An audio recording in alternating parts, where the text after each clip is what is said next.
Welcome to the A New Narrative podcast, where we discuss all things health and human design. I'm Sam Zagar, your projector guide and host. This is a show about deconditioning. My goal is to confront our conditioned, not self narratives so that we can write them anew through the lens of our true selves. It's through this process that I hope to guide you to your signature life.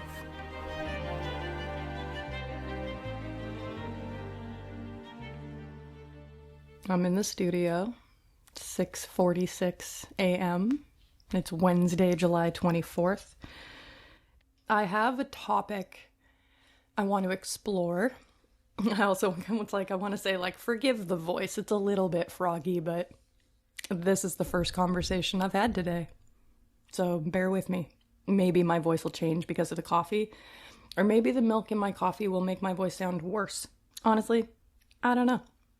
This is going to be an episode where Laura's going to need to edit out a reasonable amount of pauses because I won't let myself succumb to the pressure of feeling like, this has to be like a really fast delivery or a really efficient delivery or really succinct.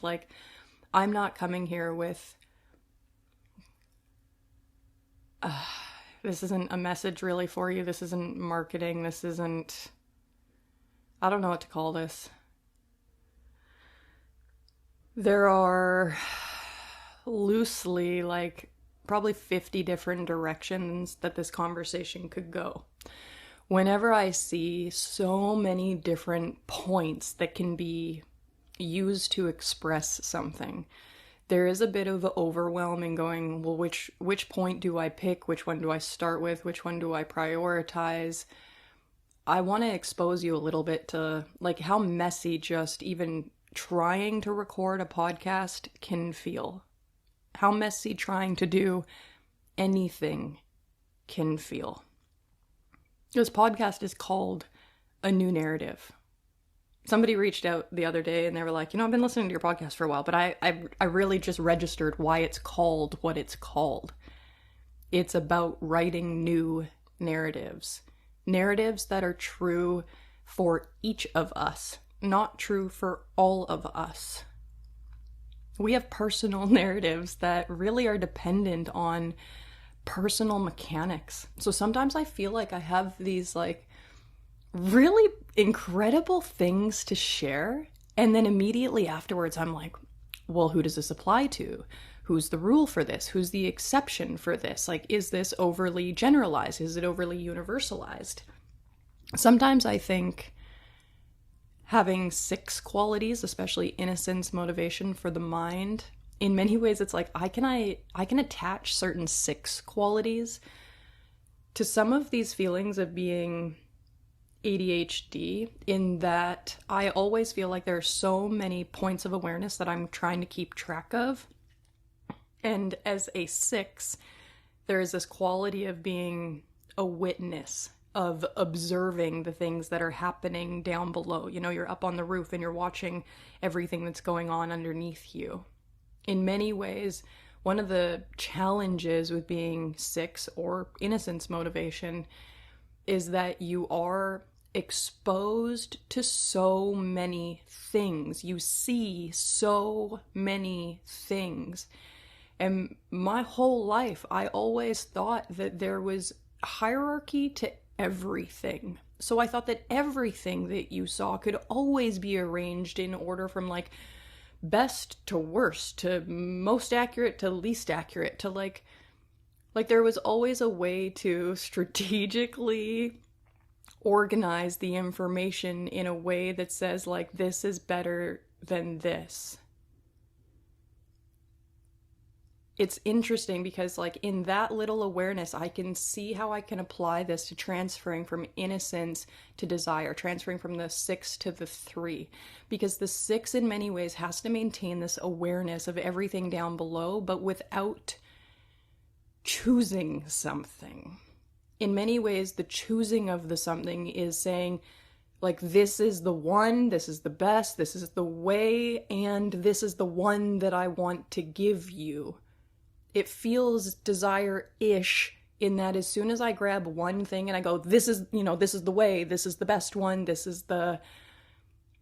I feel like I've done something not wrong or bad, but something inferior. I feel like I've done something that is not to the best of my ability, but actually not to the best of my awareness.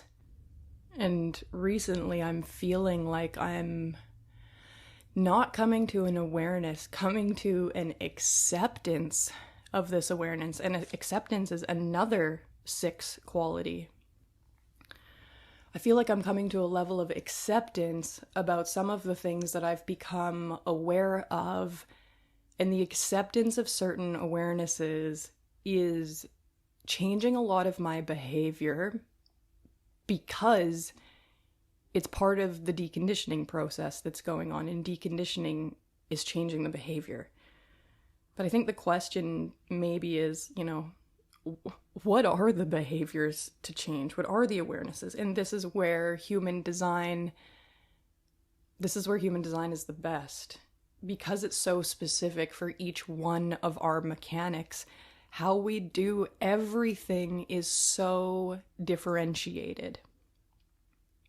I think when a lot of what I guess I was communicating there, because sometimes I don't know what I'm saying until after the fact, because I'm entirely unconscious, okay? Sometimes I don't know what I'm saying until it's already out. I look at this and I'm like, oh, I'm already 7 minutes into this podcast episode. I wonder if anybody is still even listening. I wonder if they were like, Sam, get to the point. There's a very good chance, actually very few of you are like, Sam, get to the point. There's a good chance that you are liking a slower, more exploratory, chill kind of conversation. In fact, as soon as I bring in that pressure of like, Sam, get to the point, I'm going to wreck up that's an interesting phrase. I'm going to wreck up the entire point of what this podcast episode is about. So much of this episode is about not reacting to the not self of the undefined centers. And yet I don't want that to be like some title, because I feel like you would miss so much very cool context that's going to be able to come into this conversation because I didn't choose a very specific title or direction for it. In a way, one of the things that I'm going to come at from a lot of different angles is working with or dealing with the pressure. And even there, pressure's not necessarily the right word, because I want to talk about the root center, that's a pressure center, but I definitely want to talk about the sacral center, but not even specifically. I want to talk about the word lazy. I'll be honest, the word lazy is going to be one of the biggest anchors in this conversation, because everybody can relate to being afraid of not actually being lazy. I'm not sure there's anybody on the planet who's actually afraid or bothered by the idea that they might be lazy. Lazy is a thing that we don't want other people to judge us for, to project onto us. Because in so many ways, when somebody calls somebody else lazy, I feel like there's this huge assumption, there's a huge lack of awareness, there's a huge lack of recognition, because for the most part, anytime somebody takes necessary rest, somebody else is going to look at that, and they might not use the word lazy, but they're going to engage with you or treat you as if you're less than, you're not a productive member of society, or you're not carrying your weight, or you're not like, there are so many ways we can look at things and be like, oh, you're watching TV, you're lazy. Oh, you're reading a book, you're lazy. Oh, you're studying, you're lazy. Oh, you're laying down, you're lazy. Like, time to lean, time to clean. Like, okay. This is also a thing where it's such an ingrained conditioning thing. Like, we police each other for this. Who are you afraid is going to call you lazy? Who do you have an experience of calling you lazy? What would be interesting is if you actually ask yourself that question and you realize as an adult nobody calls you lazy, but you have conditioning from being a child where that happened, and that has, that still has some type of hold on your behavior or your self-perspective. Like, I'm terrified of being called lazy. And yet, I'm like, as an adult, does anybody call me lazy? Is there anybody in my personal life who tries to talk to me as if I'm not doing enough, and because of that, I'm a bad or inferior or negative or less than person? I haven't been called lazy since I was a child. And then, now that I know I'm a projector, to look back at being a projector and be told that I was lazy, it's kind of laughable. Like, when I look back at myself as a kid, I was not a lazy kid. I was a kid who was a total natural busybody. I am also a total nature kid, right? Like, I'm born in 1989. I grew up in the time of dial-up internet. Like, truly. I'm not kidding you.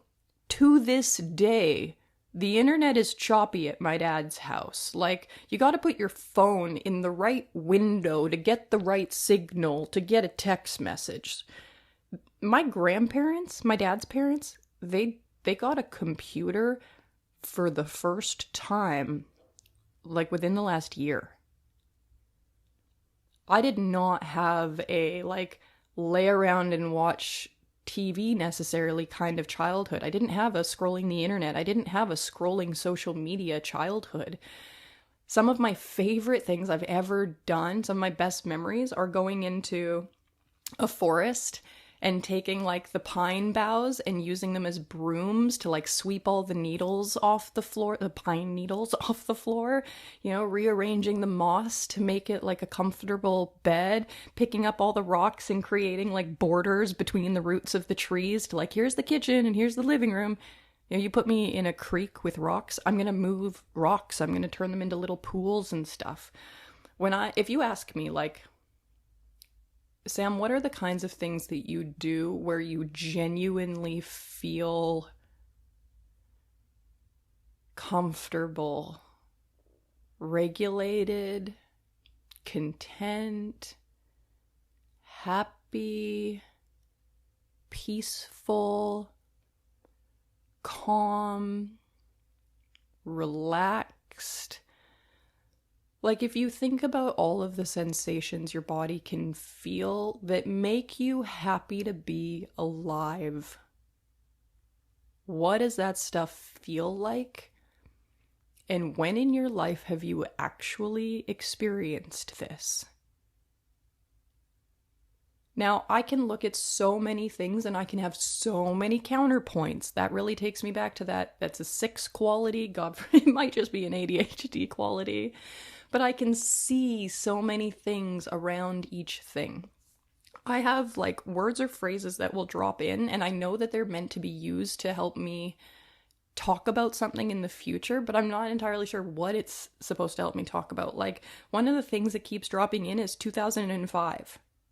2005, 2005, 2005. Okay, what about 2005?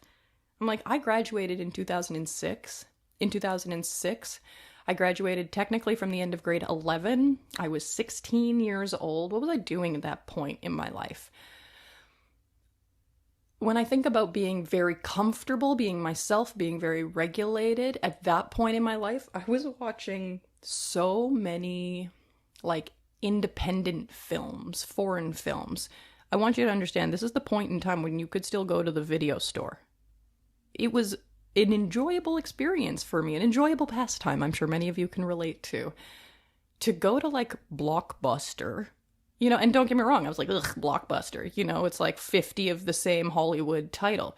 They had a very cool, like, independent section or whatever, but my favorite video stores are, like, the weird little hipster video stores where they don't have a lot of the mainstream titles. It's a lot of artsy stuff. Like, I went through a phase when I was 15 where I was watching Korean silent films. Okay?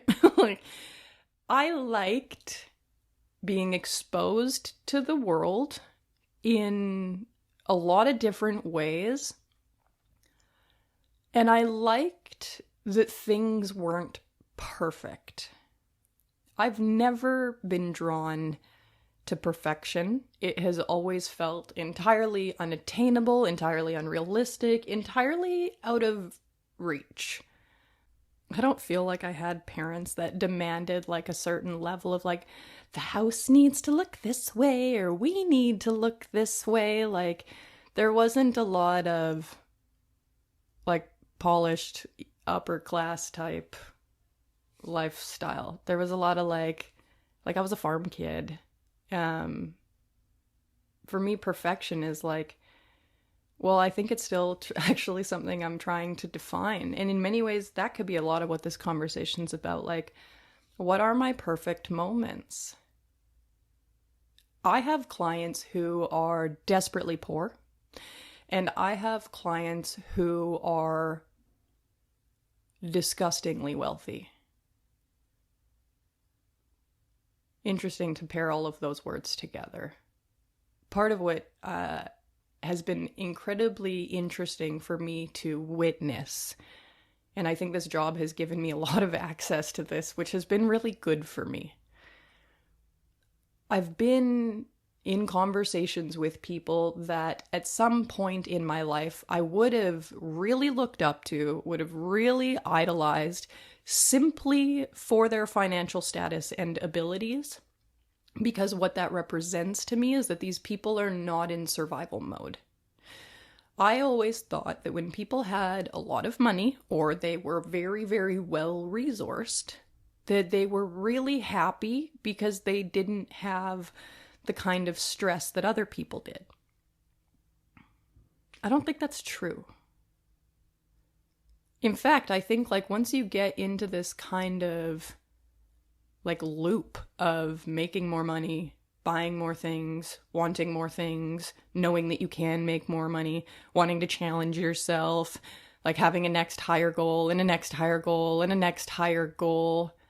Sometimes I kind of look at this and I'm like, okay, well, when you finally accomplish that next goal, like let's say you have a $10 million a year, I'm very curious to know what you're doing in your life that feels so good, that whatever it takes for you to get to that $10 million, like what makes that worth it for you?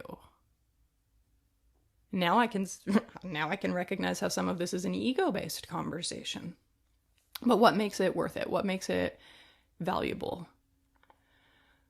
I've had moments in my life that have been beyond what I fantasized, and yet they're not even wild. Like sitting on an outdoor patio in Florence, drinking a cappuccino while reading a book, while having money in my savings account and nothing to do that day. Like the few days that I had, like I'm gonna start crying because the few days that I had like that were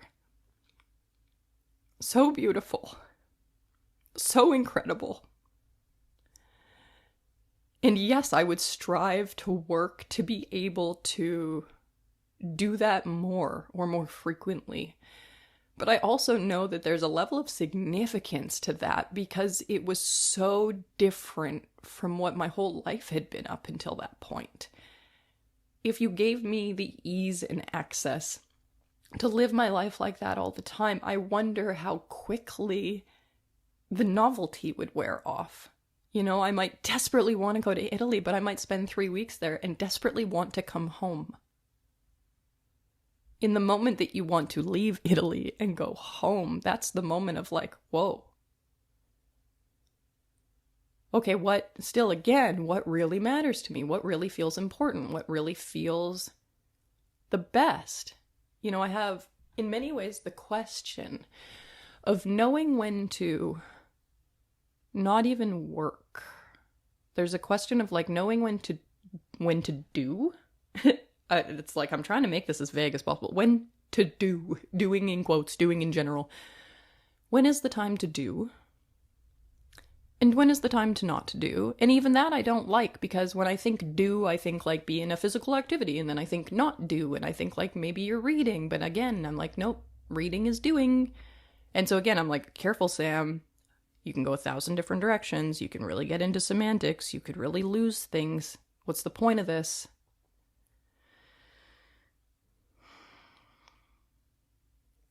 2005. Indie films. Exposure to incredible stories. Exposure to incredible emotion. Exposure to differentiation. Like I said, I grew up in a small town. I'm a farm girl. I had incredibly little exposure to things in my life.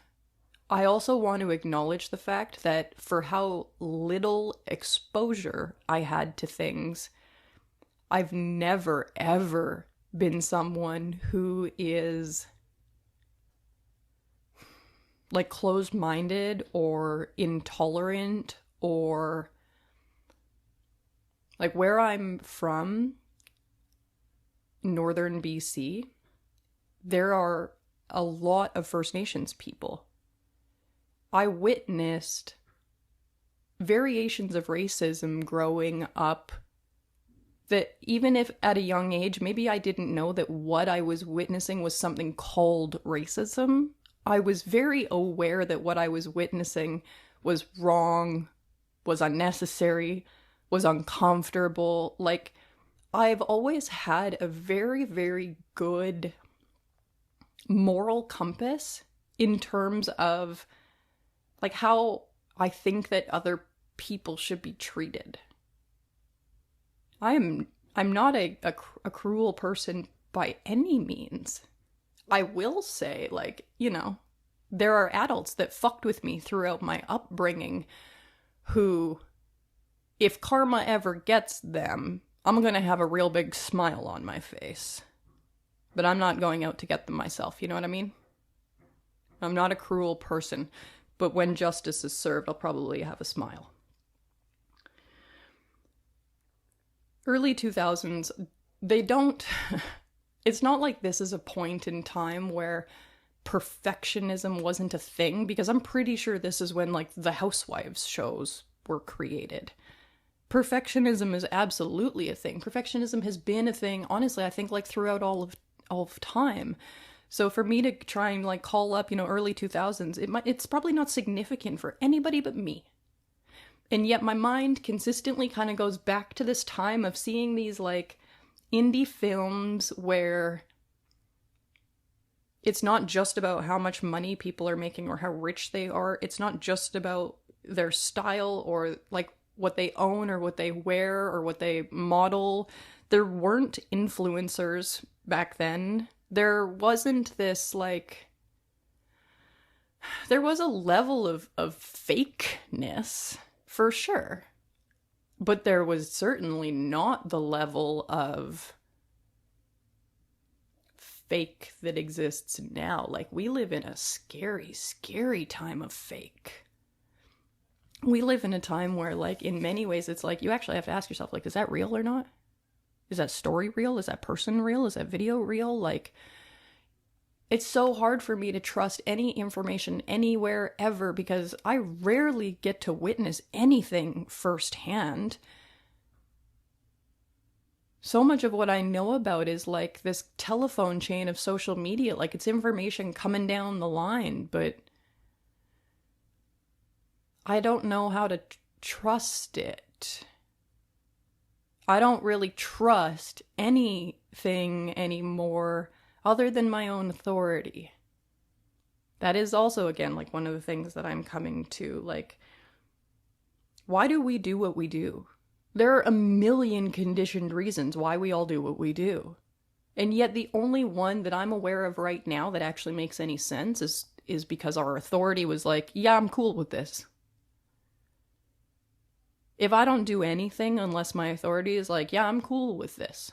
One of the things that I recognize is I'm doing a lot less. Now I feel like I'm actually getting to the point of the conversation. When I'm only doing what my authority is cool with, it's kind of freaky because I suddenly recognize I'm doing a lot less. Whenever you're doing less, especially in this world that we live in, it's like, oh God, why would anybody choose less? It's like, it's like I'm voluntarily saying, like, I want less, which is also a way of saying they can have more. Like, me saying I don't need so much is not me being a martyr. It's not me, like, this is the other thing. I don't want what I'm saying to have this, like, Buddha context where it's like, give up your possessions and want for nothing. And, like, don't get me wrong. If you're into Buddha stuff, I'm sure that I have just expressed that all entirely wrong. Maybe I shouldn't have said anything like that in the first place. My experience from my limited understanding of what Buddhism is has definitely, like, the guru on the hill, and also a, like, almost like not of this world. That's not what this is. I'm very much of this world. I'm very much of this world. I know that we need certain things in order to live, in order to survive. I know that probably 80% of the planet, at minimum, feels like they're stuck in survival mode, which makes them feel like they're not doing enough. So then they think they gotta do more. But maybe then the question is, like, do more of what? What should I be doing more of to have the more of, so that I am not one of those with less than? But then I have these questions of, like, but what do you actually need? There are so many times in my life, there's a reason this phrase is popular. You might not get what you want, but you're probably going to get what you need. I laugh all the time that I don't get the things that I think that I want. And then I realized later on I didn't really want them anyway, because it wasn't actually what I needed. And of course, when I get what I need, it's not what I thought I wanted. But I would much rather, at the end of the day, get what I need. Need trumps desire. Need is essential. What do we actually need? I've been living an interesting summer where in many ways I would say, like, I'm working quite a bit. And other times I would say, I feel like I'm not working at all. There are quite a few different things that I do for work. I am a human design person. I, in theory, teach human design because people, they come to classes or they come to sessions or they watch me on YouTube. If I want to make money in human design, I can, again, I can have a session, I can come out with a new offering, I can teach a class, I can record something and charge for it. I could get sponsorships for videos, I could get paid for views, I could sell merch, and literally I'm listing off all of the things that I do in my business to make money. I have a lot of doors open in my business for money to be able to come to me. I have the awareness that the more doors I have open, it's like that just gives me long-term stability. These are things I've learned, third line. I learn what works for me by learning what didn't work. What didn't work for me before was not having enough portals open for money to come to me. The more portals I have open, the more money I make. And yet, that's not just to say, like, go open portals for money and you're going to make more money than you did before. I can only do this stuff through strategy and authority, and I'm limited by my mechanics. So sometimes I get a huge hit of energy to bring something out or create something or release something. Ego. And other times, there's nothing there. Like, other times I'll be in a very consistent flow of how I like to, like, run my day, and then out of nowhere I can't maintain that flow. Something totally different needs to happen. I need to rest or recuperate in a different way. And when I have those rest days, of course there are these questions of, like, am I actually supposed to be resting right now? Am I being lazy? Should I just be focusing on a different task? Should I, like, the monkey mind is going to never really stop telling me that I should be doing more. No, it's going to tell me do more, do more, do more. So one of the things that I have to do is have the intelligence and the awareness to go, like, to challenge this part of me that's saying to do more. Because then I'm like, well, do more of what for what reward? Like, it's weird to have these conversations with yourself. I'm not sure what it is about my mechanics that allows me to do this. I'm not sure what it is about your mechanics that's going to change how you do it.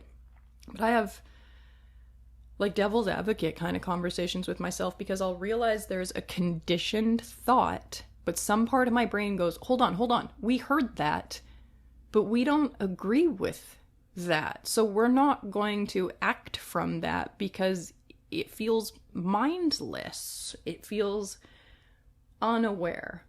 So when I feel these things of like, well, you should be doing this. You should. Okay. What should I be working for? Truly, I'm at this place right now in my life, in my career, where I'm like, what am I working for?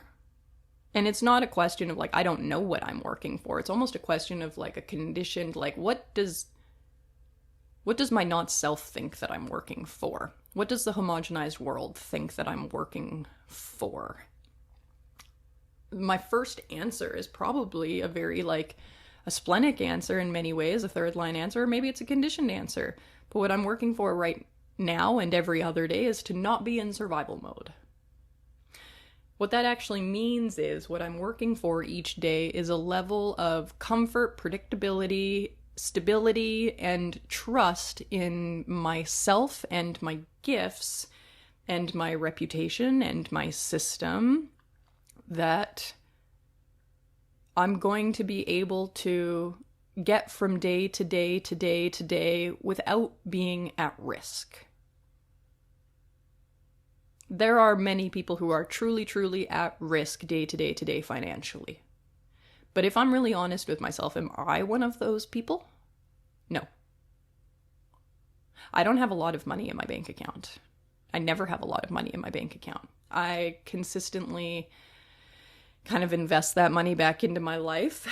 And also, I think it's taken me a long time to realize the cost of things has just gone up. And I don't mean like it's just recently gone up. I mean like it just keeps going up and up and up and up and up.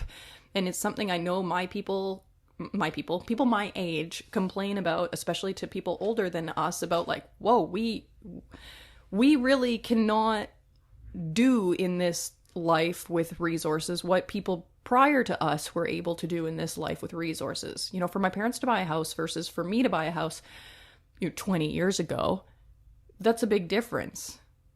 Like, things have really changed. I make a comfortable living. I don't even know how to look at my own income in terms of whether or not I'm doing well or not. It's such a skewed perspective. I make six figures. I've made six figures every year, multiple years. I don't think I make enough money. I don't think I make enough money to pay for the peace of mind that I'd like to be able to afford. I tell myself I don't have enough money to truly be able to relax. It's totally tied into this, like, if you don't have enough money to relax, like, if you just at any point think that you don't have enough money, then it's because you're lazy. You know, you're not working enough. You're not working hard enough. But there are so many external factors. And I want to acknowledge that what I think that we think we're supposed to have is absolutely, like, wildly skewed. It's really, really fucked up. One of the things that Raw says is that people with undefined root centers will often do the work of 3 people without realizing that that's what they're doing. There's so many different ways to look at that, but loosely what I want to acknowledge is the not self can distort things to such an extent that you will have expectations on yourself that would be unrealistic expectations if you could duplicate yourself multiple times. When I hear that, I'm like, okay, so there's a really good chance that I'm doing enough, but I just have a not self quality that's like, do more, do more, do more. If I can recognize there's a not self quality that's saying do more, do more, do more, there's a good chance that the solution to getting rid of this narrative is not actually by doing more. So how do I get rid of that pressure that's like, do more, do more, do more? I actually have to like devil's advocate with myself and be like, why? Do more for what reason? Do more for what goal? What am I trying to accomplish here? Because I've been in times in my life where it's literally just like, do more, do more, do more, do more. And the interesting thing is I end up like accelerating myself through an experience to such a fast place that I don't actually get to have the experience or embody the experience. It's more like bracing myself through something. No, thank you. I hate being put under not self-pressure. There is nothing more dysregulating to my body and destabilizing and distracting to my mind than being stuck in not self-pressure. So when it's summertime, like now, and it's hot, and it's sunny, and I have an awesome book series that I want to read, that I am actually enjoying reading, you know, when I think about going outside and opening this book and going, what if I don't make any money today? If I read this book today and I don't make any money today, am I going to have to deal with my own brain that says, you're lazy, you're not smart enough to make money, you don't deserve to read? Like, who are you to just rest? There's work to be done. You know, like, I love having a garden, but I'm also aware of the fact that, like, holy shit, these things take a lot of energy. I love being in my garden. I love puttering in my garden. It feels incredibly rewarding to me. It's grounding. Like, there's no more grounding quality than gardening. You're literally in the ground. If you ask me, like, at the end of a day, what made me feel more grateful to be alive? Is it trying to figure out how I was going to make more money today, or is it being in the garden? Put me in the garden, hands down, every day. If you could drop me on a property to homestead, and you could give me what I needed to pull that off, put me there and leave me alone.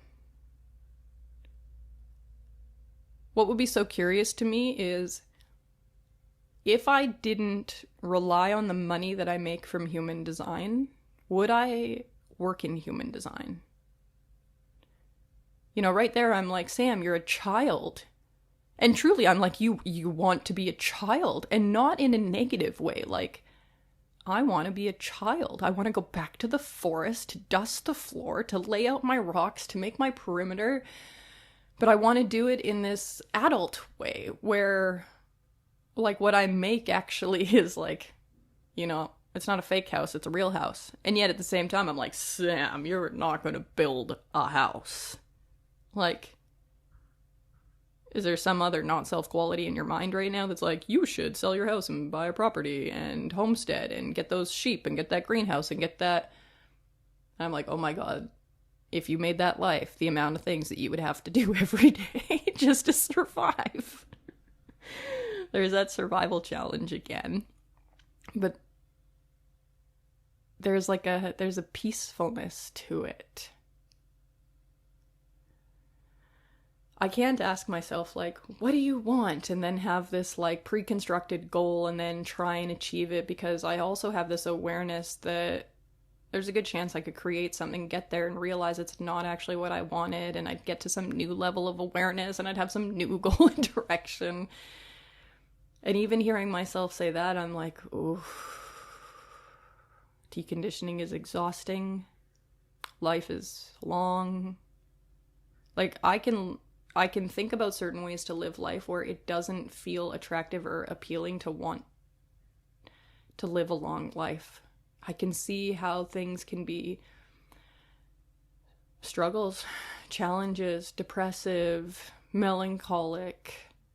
I can see how, in many ways, a lot of conditioning keeps us locked into these negative cycles.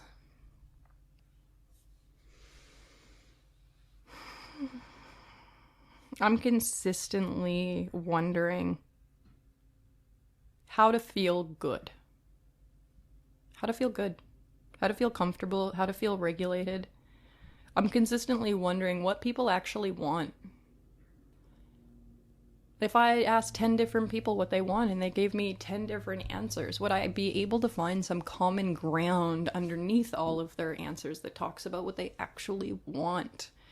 So many of our wants are superficial in that I just mean that they're on the surface. I have this annoying quality where someone gives me an answer and I'm like, but what's under that? But what's under that? You know, if I say, well, I really want to go back to Italy. Okay, but why? Because when I was there, I felt like the world was full of possibility. I felt like I was full of possibility. I felt like I was so capable. I felt like I was so curious. I felt like I was so playful. I felt like I was being gifted, not a reward, but almost like compensation for it was almost like payback. It was like a nice payback for all the crap I dealt with earlier in my life. But is it Italy that did that? Or is it that like I gave myself the permission and the opportunity to live my life for 10 days in a way that allowed certain things, like how you live your life on vacation can be lived in your like at home everyday life, but we don't live that way.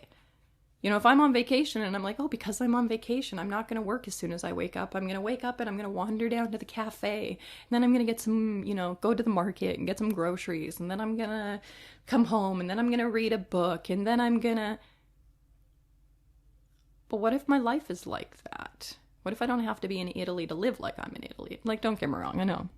Like, I literally cannot walk out of my house and walk onto the Ponte Vecchio Gold Bridge. I can't walk out of my house and, you know, go to Dior.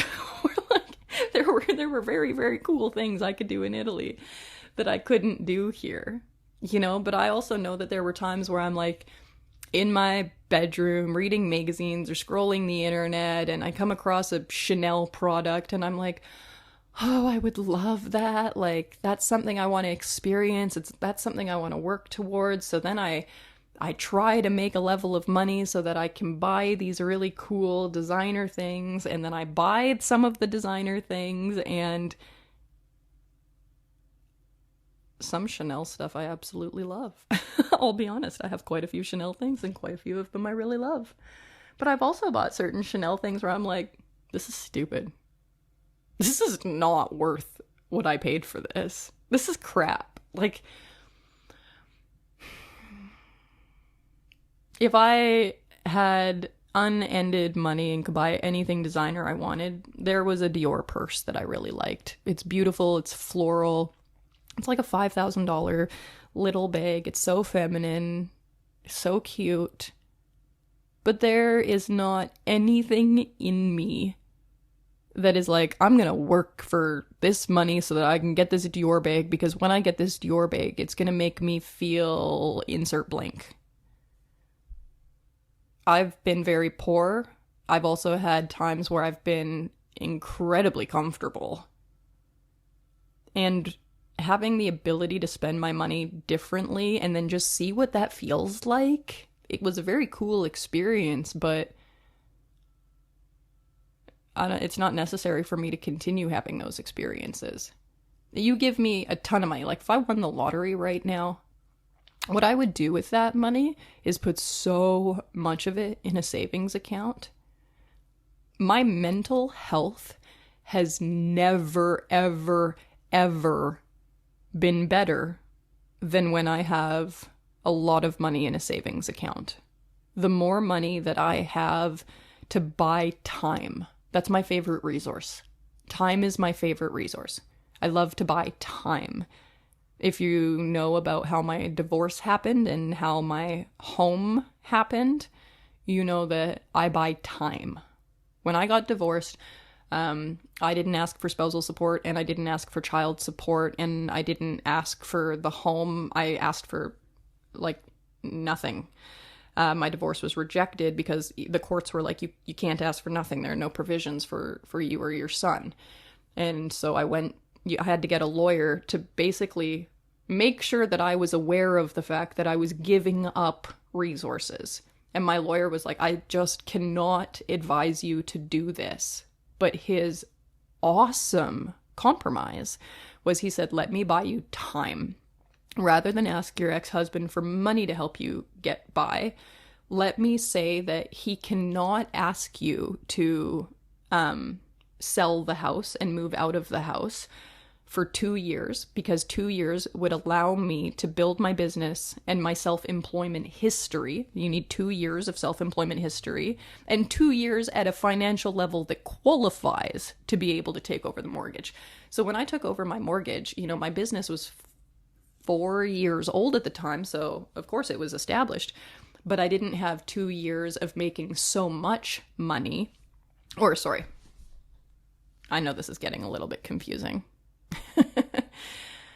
I needed 2 years at a consistent level of income, and my lawyer bought me the time for that. And I shit you not, I made it by 1 month. By 1 month, I was able to make sure that I actually had my finances at a level to be able to buy this home, buy my ex-husband's name off of the title. That's the kicker. My ex-husband and I, we bought this house. He and I paid the mortgage on it for the first 6 months. And then he moved out and he moved in with his new girlfriend. And I stayed in the home and I took over all of the bills. All of the bills. But because my ex-husband's name was on title and his credit, which I really think is our credit because I was a stay-at-home wife and mother for 3 years while I was married to him, our credit was used to buy this home, which tied up his credit for 2 years and stopped him from being able to buy a different home. My lawyer bought me time. I bought my ex-husband out of this house. I had to give him $55,000 out of the equity of our home, which he did not even contribute to. I have spent quite a bit of money investing in this comfortable, secure life for myself. My number one favorite thing to spend money on is my own security, which is a really weird thing to say because you'd think I'd be better at saving my money, but I'm not. I'm good at consistently reinvesting my money into things that are going to give me longer form security. When I think about what do I actually want, if I have a perfect coffee, which I recognize now is probably getting cold. No, it's in an ember mug. They don't get cold. Oh my god, that should have been a paid promotion. It's not. I thought my coffee might be hotter than when I actually made it. Hold on. Okay, if I'm drinking a perfect latte, reading a perfect book, out in the perfect weather, in a perfectly comfortable outfit, and I'm cuddled up with my dog or with my kid or with a partner, how are you gonna trump that for me? What are you gonna convince me that I need outside of that that's going to get my not self activated and get me to work unnecessarily? I don't know what you can sell to me. I don't care about fancy big houses. I don't give a shit about fancy big cars. I no longer give a shit about designer things. I'm not a super active person, so I don't need a lot of athletic gear.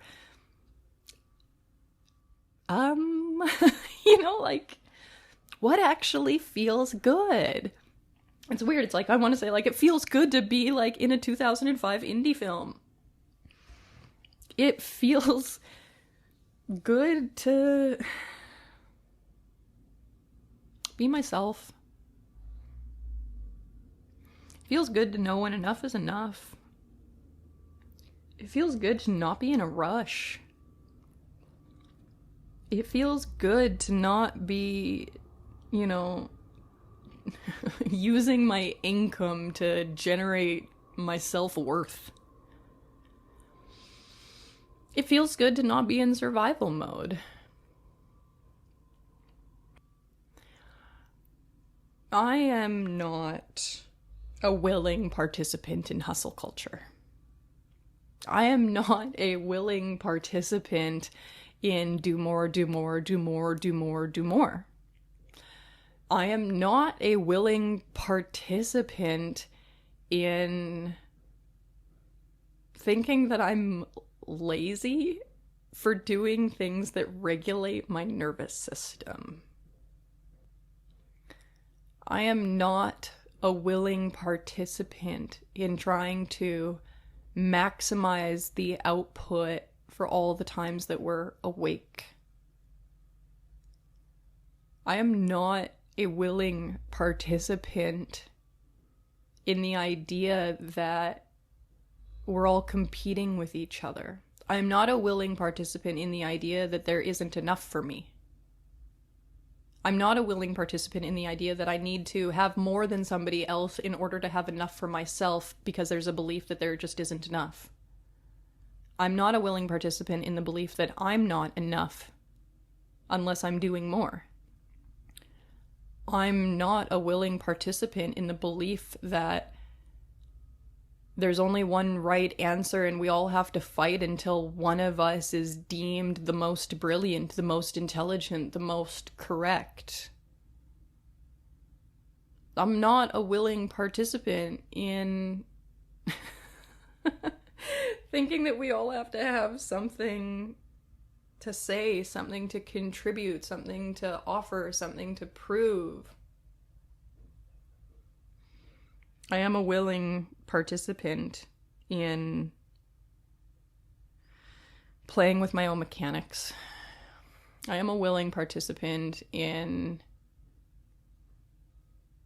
furthering my self-awareness. I am a willing participant in questioning my motives.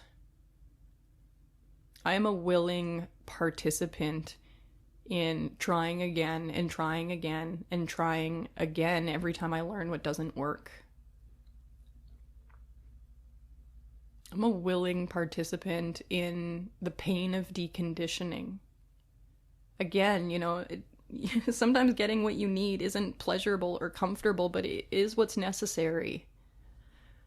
I have had so many lies sold to me about what feels good and what doesn't feel good. I've had an incredible lie be sold to me that conflict and confrontation is bad, is painful, doesn't feel good, makes problems, creates gaps, creates rifts, creates distance,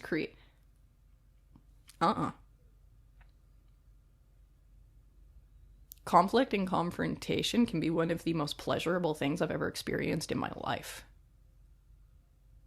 Sometimes I seek out conflict now, and I'm not saying that in a way that's like, ooh, let me go pick a fight for drama. Sometimes I'm like, all right, what conversation did I try and forget about? What did I put on the back burner? What am I like, oh God, I don't want to hear from that person. Maybe it's time we had a talk. Maybe it's time we had some closure. Maybe it's time I was honest about this. Every day, my mind goes, should I do this? Should I do this? Should I do this? Should I do this?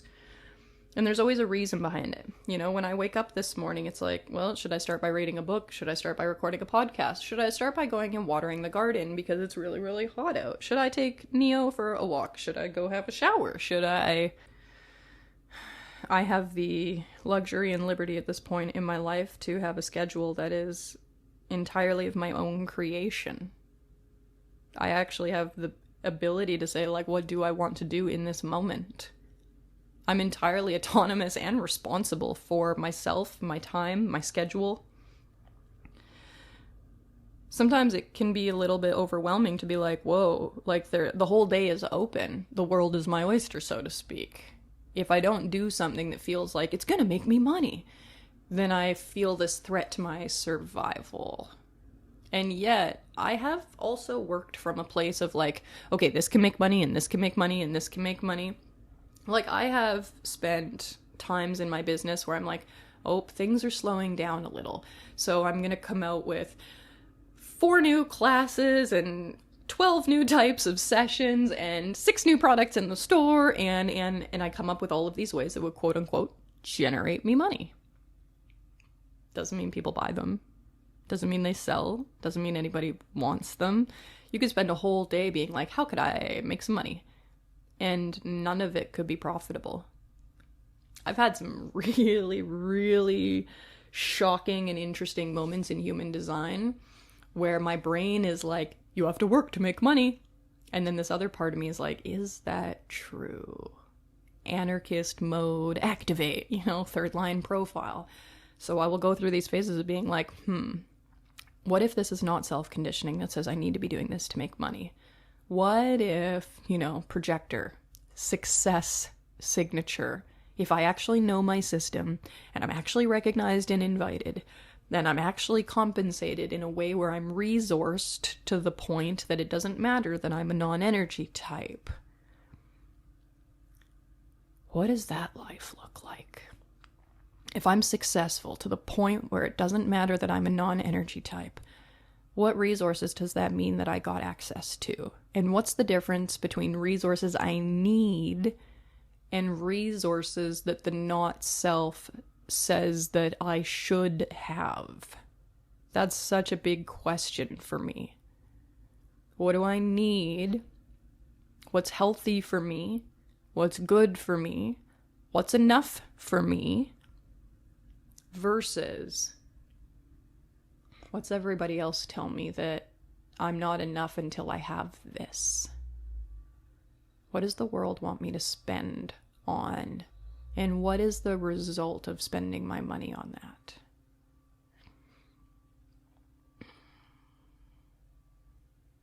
I am nervous all the time that I'm an anarchist with a system that could really put me at risk.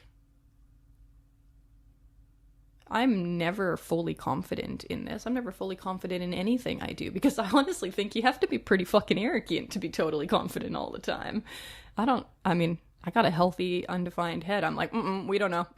Healthy, undefined Asha, not sure. Not sure, anxious, overwhelmed, but that's the natural state of how my head, my ajna, my brain, my mind, that's what it's always going to be like for me. If I expect nervousness to go away, I'm expecting something that's not a reality of my design. Spleen is fear, ajna is anxiety, solar plexus is nervousness. I got a authority that's fear in the now, try and survive. And then my ajna is like, we're not sure, so we're anxious.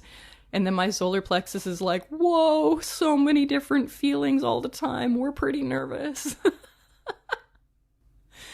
I'm nervous, anxious, and afraid all the time that this isn't going to work. But 5 years later, I can still say this works better than anything else I've ever done. So I'm certainly not quitting. I'm going to push through.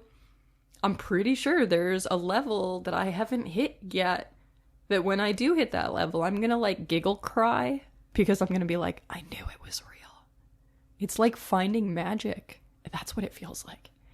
It's like finding magic and being like, I knew it was real.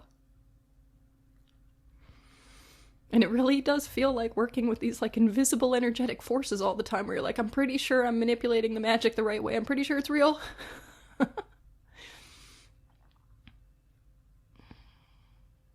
I can't tell you if it's real. I can only tell you that I'm still willing to play with it and find out. And I can also tell you that my experiments have gone better than I expected. I can tell you that through this system, I have been able to provide for myself in a way that I have been resourced well enough that it doesn't matter that I'm a non-energy type. And right now, today, I know that I'm well resourced enough that if all I wanted to do was sleep and read and eat, I can do that. I can do that. So when I don't do that, I have a question.